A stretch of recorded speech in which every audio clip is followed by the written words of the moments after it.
কারো পৌষ মাস তো কারো সর্বনাশ, এই প্রবাদটা যেন একদম হাড়ে হাড়ে খাটছে দ্য রাজা সাব এবং থালাপতি ভিজের জানা নায়াগান মুভির ক্ষেত্রে। দুই মুভি একসঙ্গে রিলিজ পাওয়ার কথা ছিল, কিন্তু লাস্ট মোমেন্টে আজকে অ্যানাউন্সমেন্ট আসে থালাপতি ভিজের জানা নায়াগান মুভির মেকার্সদের কাছ থেকে যে এই মুভিটা পিছাচ্ছে, 9 তারিখে মুক্তি পাচ্ছে না।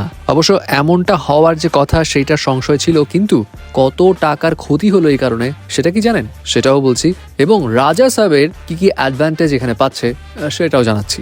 সেন্সর বোর্ডে 1 মাস আগে জমা দেওয়া সত্ত্বেও সেন্সর বোর্ড থেকে এই মুভি নিয়ে ছাড়পত্র দেয়নি, বরঞ্চ 27টা সিন অলরেডি কাট করে দিয়েছে। সো মাদ্রাজ হাইকোর্টে যাওয়া হয়েছিল, কিন্তু মাদ্রাজ হাইকোর্ট শুনানি আবার পিছাচ্ছিল এবং পরিশেষে মেকার্সদের আজকে অ্যানাউন্সমেন্ট, মুভি মুক্তি পাচ্ছে না 9 তারিখে।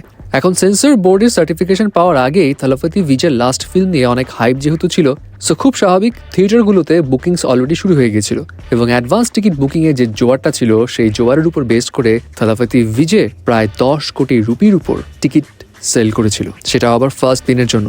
এখন যেহেতু এই মুভিটা মুক্তি পাচ্ছে না, সো অফকোর্স মেকার্সরা অলরেডি জানিয়ে দিয়েছে টিকিট বিক্রির টাকা তারা ফেরত দেওয়ার জন্য ইনিশিয়েটিভ নিচ্ছে। শুধু তাই নয়, হল booking and everything else, promotional materials, এই সব কিছুর উপর বেস করে যে খরচটা হয়েছে সেই খরচের টাকা গুনতে গেলে তাদের 50 কোটি রুপির উপরও বেশি লস হয়ে যাচ্ছে। এখন ফ্যান্সরা এটা নিয়ে upset, at the same time অনেকেই ক্ষিপ্ত, অনেকেই ভাবছে শুধু এবারই না, থালাপতি ভিজের ম্যাক্সিমাম ক্ষেত্রে দেখা যায় তার সিনেমা মুক্তি পাওয়ার আগেই কোনো না কোনো ঝামেলা বেঁধেই থাকে এবং তার এই পলিটিক্যাল ক্যারিয়ারে ঢোকার পর থেকে যেন তার শত্রুর সংখ্যাও আরো বেড়ে গেছে।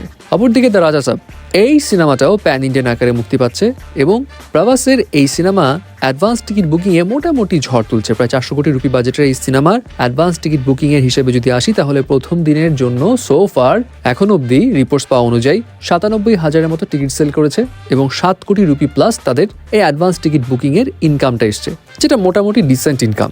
কিন্তু তারা এখানে একটা চাল চালছে। কি চাল? প্রথম দিনের আয়ের হিসেবটা বাড়ানোর জন্য তারা কিন্তু 9 তারিখের আগে 8 তারিখে স্পেশাল প্রিমিয়ার রেখেছে। সেই স্পেশাল প্রিমিয়ারে মাল্টিপ্লেক্সের টিকিট তারা রেখেছে 1000 রুপি এবং সিঙ্গেল স্ক্রিনে 800 রুপি। আর যেহেতু এখন থালাপতি ভিজের সিনেমা নেই, সো খুব স্বাভাবিক তার মুভির দেখার জন্য আগ্রহ সবার বেড়ে যাবে।